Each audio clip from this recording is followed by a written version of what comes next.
Bom dia, a graça e a paz de Jesus a todos, os irmãos e irmãs, a você que está longe ou está em outro tempo, Deus te alcance com a sua graça e bondade.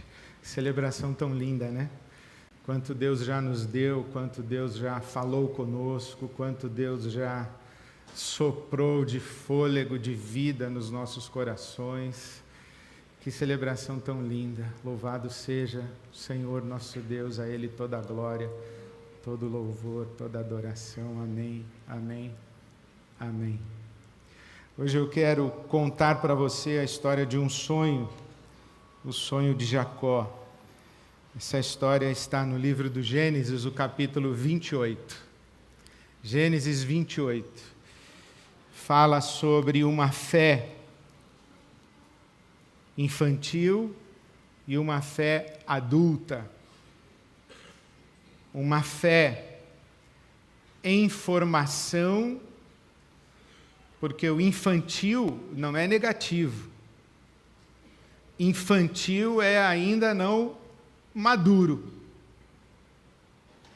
Então essa história do sonho de Jacó fala de uma fé em desenvolvimento.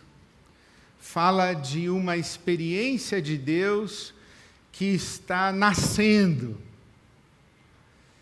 E fala também de uma fé adulta, madura. E eu espero que, ouvindo essa história, você avalie a sua própria experiência de fé, a sua própria relação com Deus. Você sabe que Jacó é irmão gêmeo de Esaú, é filho de Isaac, é neto de Abraão. Abraão é aquele a quem Deus chamou, dizendo: sai da tua terra, da tua parentela, vai para uma terra que eu te mostrarei, e eu abençoarei os que te abençoarem, e em ti serão benditas todas as famílias da terra. Eu farei de ti uma grande nação. Deus disse a Abraão, avô de Jacó. Isaac é pai de Jacó e de Esaú. Esaú e Jacó são irmãos gêmeos, mas Esaú é o mais velho, portanto é o primogênito. A linhagem de Abraão e Isaac deveria seguir por Esaú. Nós deveríamos ler nas Escrituras Sagradas a expressão o Deus de Abraão, Deus de Isaac, o Deus de Esaú. Entretanto, nós lemos o Deus de Abraão, o Deus de Isaac, o Deus de Jacó. Essa mudança de Esaú para Jacó é razoavelmente controversa, porque Rebeca, mãe de Jacó e Esaú, recebe de Deus uma profecia, que o mais velho serviria ao mais novo. Então há uma palavra de Deus a respeito de Jacó e Esaú, que Jacó assumiria o protagonismo na história de Israel. Só que o processo em que isso acontece é bem delicado, porque Jacó engana seu pai Isaac, em articulação com sua mãe, que o orienta, e então Jacó recebe de Isaac, já em idade muito avançada, ouvindo mal, enxergando mal, talvez até com pouco discernimento. Então Jacó se faz passar por Esaú, recebe a bênção de Isaac como se Isaac estivesse abençoando Esaú, mas era Jacó. Quando Isaac pergunta para Jacó, quem é você? Ele diz, eu sou Esaú, e o Isaac acredita e o abençoa, acreditando que está abençoando Esaú, mas é Jacó. Quando Esaú chega para receber a bênção, Isaac diz, mas acabei de abençoar você. E Esaú se dá conta de que Jacó passou primeiro e recebeu a bênção que lhe pertencia. Bom, é uma história que você pode ler a partir do capítulo 25 do Gênesis, é muito interessante. Mas logo em seguida, essa experiência de ser abençoado, Rebeca, mãe de Jacó, o chama e diz, olha, o seu irmão Esaú está se consolando pelo que aconteceu, pelo que você fez com ele, ou pelo que nós fizemos com ele. O consolo de Esaú é ficar meditando em como ele vai matar você. É assim que ele se consola. Então é bom você fugir. Vá para a casa do seu tio, meu irmão Labão, e viva por lá até a fúria do seu irmão passar. E assim começa o capítulo 28 do Gênesis. O próprio Isaque, pai de Jacó, chamou Jacó, deu-lhe sua bênção e lhe ordenou: não se case com mulher cananeia, vá a Padã-Arã, a casa de Betuel, seu avô materno, e case-se com uma das filhas de Labão, irmão de sua mãe. Então, no versículo 10 do capítulo 28 do Gênesis, começa essa história que eu quero contar para você. Jacó partiu de Berseba e foi para Arã. Chegando a determinado lugar, veja que não é qualquer lugar, é ao lugar, a determinado lugar. Não é um lugar, é ao exato lugar. A tradição judaica diz que Jacó chegou ao Monte Moriá. Moriá significa o lugar onde Deus é visto. Então Jacó chegou ao lugar onde Deus é visto.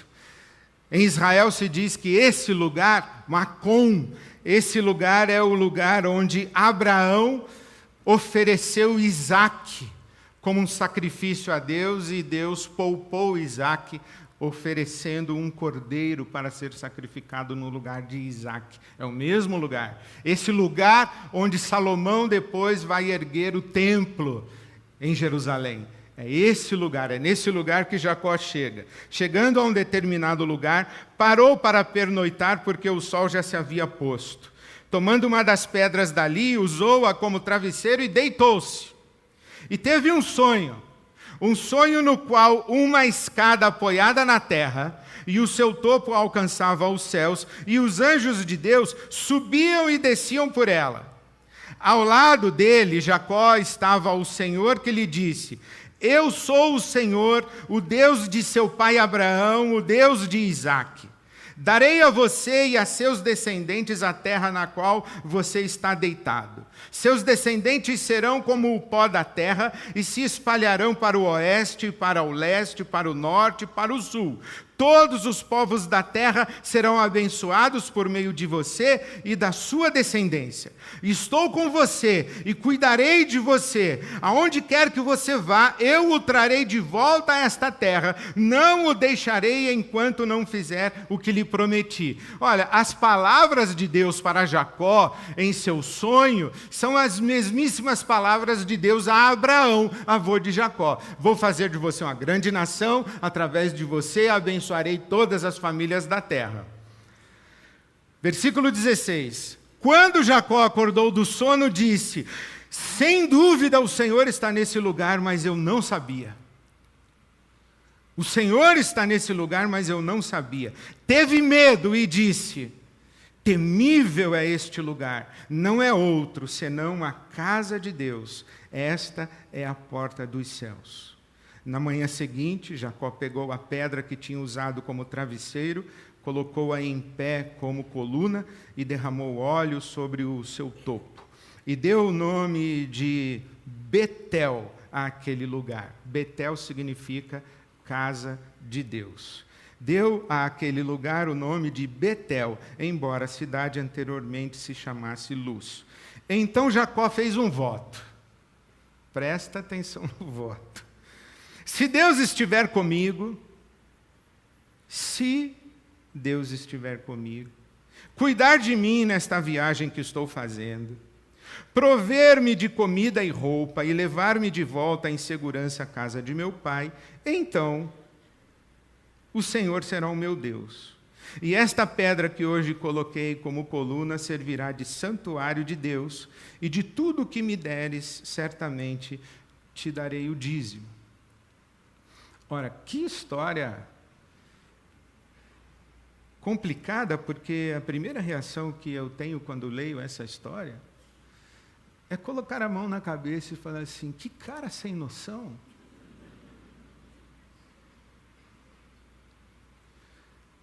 Ele tem um sonho, ele tem o que na teologia se chama de epifania. Ele experimenta uma manifestação divina. Deus está ao lado dele dizendo: eu estou com você, eu vou cuidar de você, eu vou levar você onde você tem que ir e vou trazer você de volta para esse lugar. E essa terra onde você está deitado é sua terra e da sua descendência. E aqui eu farei uma grande nação através da sua descendência. E quando Jacó acorda, ele acorda num estado de alumbramento, ele acorda em êxtase. E, inclusive, ele tem medo, a Bíblia diz que ele temeu. Rudolf Otto, que é um estudioso da experiência religiosa, ele diz que essa manifestação de Deus gera em nós fascínio e temor. Ele chama Deus de mysterium tremendum. Quando a gente tem uma experiência com Deus assim de tirar o fôlego, é isso que Jacó experimenta. Ele diz: Deus está aqui, eu não sabia. Ele é surpreendido pela presença de Deus, pela companhia de Deus. Então ele tem uma experiência de Deus. Ele ouve a voz de Deus, ele ouve a promessa de Deus. Eu não sei quantos de nós, eu nunca tive uma experiência dessa. Alguém teve? Nunca tive uma experiência dessa. De tirar o fôlego. Eu me lembro de alguém dizendo que orava com um determinado homem santo e que a sensação da presença de Deus era de tal ordem que a pessoa tinha medo de levantar a mão e esbarrar em Deus. Eu nunca tive uma experiência dessa. De ser envolvido de tal maneira pela presença de Deus, de ser tomado de temor, de pavor, de medo, sei lá. O Jacó teve. E depois disso, ele tem a capacidade de dizer: se Deus estiver comigo, me der comida, roupa, me abençoar, me trouxer de volta em segurança, então será meu Deus. Se então.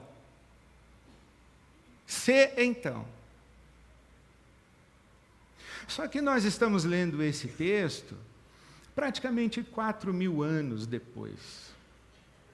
E muita coisa aconteceu nesses 4.000 anos. Jacó não sabia o que nós sabemos. O Jacó não tinha escrituras. A história de Israel não havia se desenvolvido. Ele é a segunda geração apenas depois de Abraão. Abraão, Isaac e Jacó. O avô dele disse que ouviu uma coisa. O pai dele não ouviu nada. O pai dele dizia que o avô dele tinha ouvido. Há um historiador que diz que Isaac é filho de um grande pai, que é Abraão, e pai de um grande filho, que é Jacó. Mas Isaac mesmo... Então, assim, essa experiência do divino e desse Deus que se revela para Jacó é muito incipiente. Ela não tem muita história, ela não tem muita densidade. Não tem um povo ainda. Farei de você uma grande nação, mas a nação não existe. Tem promessas. Tem histórias do avô. E uma história muito louca que o pai conta. Você não acredita que seu avô me levou um dia no monte e queria me matar. O Jacó, quem é esse Deus aí que falou com meu avô? Quem é esse Deus aí que falou com meu pai, ou com meu pai? Esse Deus que diz: eu sou o Deus do seu avô e Deus do seu pai. Não sei quem é. Não conheço. Não sei se eu posso confiar nessa palavra. Vai que ele pede para eu levar depois o meu filho e matar também, que nem pediu para o meu avô. Não sei quem é. A revelação de Deus, ela é progressiva. Deus aqui ainda não é bem conhecido. Por isso que essa fé de Jacó é uma fé que está nascendo em um Deus que está começando a se revelar. Está começando a se fazer conhecer. Jacó ainda não o conhece, Jacó não sabe se pode confiar nele. Por isso é que Jacó diz, bom, vamos ver. Você disse que vai cuidar de mim. Você disse que está comigo. Lembre-se que esse mundo aqui da Bíblia Sagrada, ele é um mundo cheio de deuses. Ele é um mundo povoado de divindades. Cada território tem uma divindade, cada povo tem uma divindade, cada etnia tem uma divindade. Cada elemento da natureza corresponde a uma divindade. Aqui é mais uma divindade que está falando com ele não sabe direito quem é. Não existe revelação suficiente para ele confiar nesse Deus. Então ele diz, bom, vamos ver. Se eu for abençoado na jornada, se eu tiver o que comer, o que vestir e voltar em segurança, então ok. Inclusive eu me comprometo a dar o dízimo. Veja que aqui não existe lei de Moisés ainda. Não existe o mandamento para Israel a respeito do dízimo, e nem a legislação do dízimo, é antes disso. Aqui nesse lugar, nesse determinado lugar, no Moriá, no Macom, nesse lugar tem um sacerdote chamado Melquisedeque, que recebe dízimos de Abraão, antes mesmo da legislação do dízimo. E o Jacó diz assim, eu vou fazer o que o meu avô fazia. Eu vou também entregar dízimos a Melquisedeque. Se o que Jacó espera dessa sua experiência com Deus é comida, roupa, segurança e êxito. Ok? Se Deus me der o que comer, me der roupa, me trouxer de volta em segurança e me abençoar nessa minha jornada, porque eu estou indo para a casa do meu tio para arrumar uma esposa, para me casar com alguém da minha família. Eu estou indo buscar uma esposa. Se Deus me abençoar no meu projeto, me trouxer em segurança e eu tiver o que comer e o que vestir, beleza. Aí vem Jesus lá em Mateus capítulo 6 e diz assim, não ande preocupado com o que você vai comer, com o que você vai vestir, porque essas coisas os pagãos buscam. Quem não conhece o Deus de Israel, quem não conhece o meu Pai, quer essas coisas. Então pensa, como a gente descreveria uma fé infantil, em desenvolvimento, em experimentação, uma fé desconfiada, uma fé ainda não sólida, consistente. É a fé do se então. Se der certo é porque Deus me ama. Se está dando errado é porque Deus se esqueceu de mim. Se der certo, se eu tenho o que comer, o que vestir, estou seguro e está dando tudo certo na minha vida, então Deus está fazendo a dele e eu vou dar o dízimo. A fé não madura, não adulta, é uma fé que submete Deus e a relação com Deus ao escrutínio das circunstâncias. Dependendo do que está acontecendo à minha volta e comigo, eu estou bem com Deus e Deus é legal. Dependendo do que acontece, se não está me agradando, Deus não está fazendo a parte dele e eu não sei se ele será o meu Deus. Eu lembro de um pastor que eu tenho que vencer agora, ore por mim agora, em nome de Jesus, a tentação de dizer o nome dele. Mas eu vi com esses olhos que Deus há de ressuscitar. Tem um pessoal aí que diz que é com os olhos que a terra há de comer, né? Não, meu Deus vai ressuscitar. Eu vi com esses olhos, ouvi com esses ouvidos esse pastor orar a Deus dizendo: Deus, me dá aquilo que eu estou te pedindo, porque se eu tivesse pedido ao Deus das encruzilhadas, Ele já me teria dado. Essa é a fé do Jacó. Não sei se é você o Deus a quem eu vou dedicar a minha vida. Se, então. Muito diferente da fé, por exemplo, de Abacuque. Abacuque tem não apenas Abraão, Isaac, Jacó. Abacuque tem também José.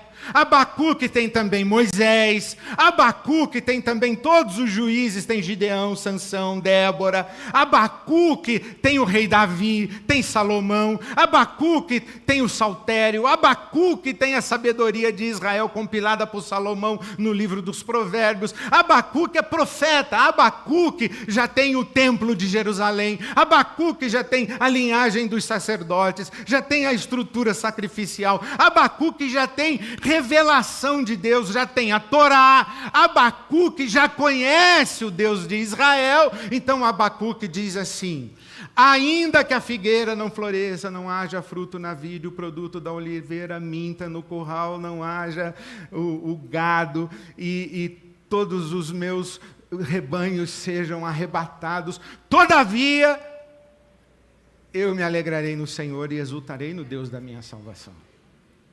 Não é uma fé se então. Não é uma fé que submete Deus ao escrutínio das circunstâncias. É uma fé em que Deus está supra circunstâncias.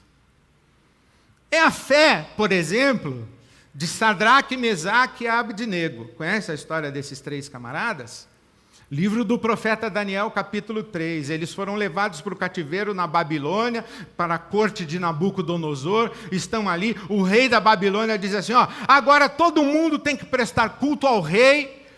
Eu sou o grande Senhor. Nabucodonosor diz assim: vede, ó céus, o grande império que eu construí. Só que esses três príncipes de Israel dizem: nós não vamos nos ajoelhar diante do rei. O rei diz: então eu vou jogar vocês no fogo, eu vou queimar vocês na fogueira. E eles dizem: pode queimar, e o nosso Deus vai livrar a gente. Mas saiba também uma coisa, que se a gente morrer queimado e Deus não livrar a gente, que é uma possibilidade, né? Nós não vamos adorar você. Não vamos. Porque nós sabemos quem é o nosso Deus. Não importa, ou Deus vai livrar a gente da fogueira, ou a gente vai morrer queimado, mas nós não vamos trocar de Deus. Porque a nossa fé não é ser então. É a mesma fé de Paulo apóstolo. Ele escreve à igreja de Filipos dizendo: obrigado aí pela oferta que vocês me mandaram, e eu estou dizendo isso não porque eu preciso disso. Porque eu aprendi a viver em qualquer circunstância. Eu sei viver com muito, sei viver com pouco, sei viver com nada. Sei dormir bem hospedado, sei dormir em cadeia. Posso tudo naquele que me fortalece. A minha fé não é do tipo ser então. A minha fé coloca a Deus sobre circunstâncias. Não é sem razão que é a mesma fé de Jesus, porque Jesus tem duas falas no seu momento literalmente crucial. Jesus na cruz, ele fala duas coisas. A primeira delas é desesperadora: Deus meu, por que me desamparaste? Depois, ele dá o seu último suspiro e diz: Pai, nas tuas mãos entrego o meu espírito. Não é uma fé se então. Jesus não se decepciona com Deus. Imagina Jesus na cruz falando: pô, Achei que você ia me tirar dessa. Não. Pelo contrário, Jesus disse, foi exatamente para essa hora que eu vim. A fé de Jesus é de outra ordem. A fé que está crescendo, se desenvolvendo, está experimentando, é uma fé que precisa de sinais, ela precisa de evidências, ela precisa de um afago, ela precisa de um colo, ela precisa de cuidado. A fé madura é de outra ordem. A fé imatura, ela pensa o que Deus pode fazer por mim. A fé madura, ela pensa o que eu posso fazer por Deus. Porque a conversa de Deus com Jacó no seu sonho foi: eu vou fazer de você uma grande nação. Eu vou usar você para suscitar uma descendência que vai abençoar todas as famílias da terra. Jacó, a sua vida está inserida num propósito de redenção que é muito maior do que se você vai ter o que comer, o que vestir, se você vai ter êxito em encontrar uma esposa, se o seu casamento vai dar certo, se o seu sogro vai ser legal. A sua vida está dentro de um propósito muito maior que é meu. Eu estou conduzindo a história e eu quero usar você nisso, e eu vou usar você nisso. A fé imatura está ocupada com o imediato. O que eu vou comer, o que eu vou vestir amanhã. E Jesus já disse, não faça isso, você vai se perder. Busque em primeiro lugar o reino de Deus e a sua justiça, e todas as demais coisas serão acrescentadas. A fé imatura olha para as circunstâncias, para a despensa, para a conta bancária, para o êxito dos projetos. A fé adulta procura Deus no meio das circunstâncias. Porque quando Jacó exclama, Deus está aqui, eu não sabia, o que Deus diz a ele, ele falou assim, sim, Jacó, é verdade que eu estou aqui, mas a verdade maior é que eu estou com você. Eu estou aqui porque eu estou com você. Eu lembro que um dia, e já vou terminar, eu conversei com um homem que a vida dele estava um caos, mas assim um caos, que eu falei assim, eu não sei o que eu faria se eu fosse esse cara. E ele saiu da minha sala, nós oramos juntos, ele levantou-se da minha sala, foi embora. E eu me lembro que eu apaguei a luz do meu gabinete pastoral e fiquei sentado. Comecei a orar por ele, mas depois comecei a orar por mim. Porque eu me vi na situação dele. Eu falei, eu não sei o que eu faria, eu não sei nem se eu conseguiria viver desse jeito. Eu não sei se eu conseguiria voltar para essa vida que ele está voltando agora. Eu não sei se eu conseguiria voltar para esse casamento, para essa casa, para essa família. Eu não sei o que eu faria. E eu comecei a orar e dizendo para Deus isso, Senhor, eu não sei o que eu faria. Comecei orando por ele, mas depois foi que, como se Deus, na minha oração, colocasse um espelho diante de mim e falou, tá, e você? E aí eu fiz o que nessas horas geralmente eu faço. Eu fui falar com o meu orientador espiritual. Eu falei, Osmar, aconteceu isso, eu acho que eu ia sucumbir. Porque eu não sabia oferecer uma solução para esse homem. Aliás, eu não vejo solução, não tem solução. Eu não tenho como tirá-lo de lá, não tenho como solucionar o lá, eu não sei o que fazer. Ele disse, mas só tem uma coisa que você precisa fazer. É ficar ao lado dele lá e ajudá-lo a enxergar o Deus que está com ele lá. Porque não é você quem tira ele de lá e nem você quem resolve o lá. A grande experiência desse homem não é sair de lá e nem resolver o lá. É encontrar Deus exatamente lá. Para que ele diga como Jacó, Deus está aqui. E eu não sabia. Deus está comigo. E eu não sabia. Porque essa é a grande experiência da nossa vida. A fé imatura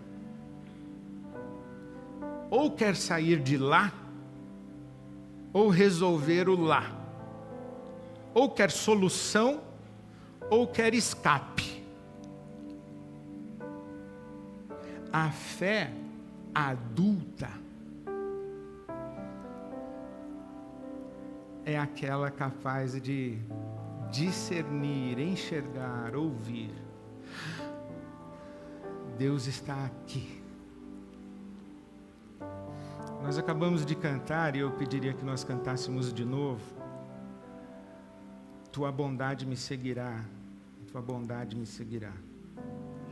O Salmo 23 diz, certamente que a bondade e a misericórdia de Deus me seguirão todos os dias da minha vida. Eu gosto de pensar que quando está dando certo é bondade, quando está dando errado é misericórdia. Porque quando a gente anda pelas veredas da justiça, vai na bondade. Quando a gente está em pastos verdejantes, é na bondade. Quando a gente está em águas tranquilas, quando Deus está trazendo alívio para a nossa alma, a gente está experimentando a bondade. Mas quando a gente se mete por uns caminhos e atalhos, ou melhor, por uns descaminhos e atalhos, e a gente se mete por uns vales de sombra de morte, aí é misericórdia do Senhor está. Mas Ele sempre está. Às vezes eu peço a Deus misericórdia, porque eu me meti em situação que se eu pudesse voltar atrás, eu voltaria, mas não dá mais. E tantas vezes eu agradeço a Deus a sua bondade. Então eu queria convidar você hoje a olhar-se no espelho de Jacó e considerar se a sua fé é vacilante, imatura, e você vai e volta na sua relação com Deus ao sabor das circunstâncias, se a sua fé é do tipo se então, ou se a sua fé é sólida. E não importa qual seja a circunstância onde você está sensível à presença de Deus, que tem a mão no seu ombro dizendo, calma Ed, estou aqui. Eu estou aqui. Eu estou aqui porque eu estou com você. Pense no Salmo 23 assim, olha, o Senhor é o meu pastor e nada me faltará. Por quê? Porque tu estás comigo. Por que nada faltará? Porque tu estás comigo. Guia-me pelas veredas da justiça, porque tu estás comigo. Leva-me a pastos verdejantes, porque tu estás comigo. Refrigera minha alma, porque tu estás comigo. Ainda que eu andasse pelo vale da sombra da morte, não temeria mal algum, porque tu estás comigo. Então não esqueça, meu irmão, minha irmã, eu não sei o que você vive, qual é a sua circunstância, qual é o seu momento. Pelo amor de Deus, não deixe a sua fé cair nessa armadilha do se então. Confie.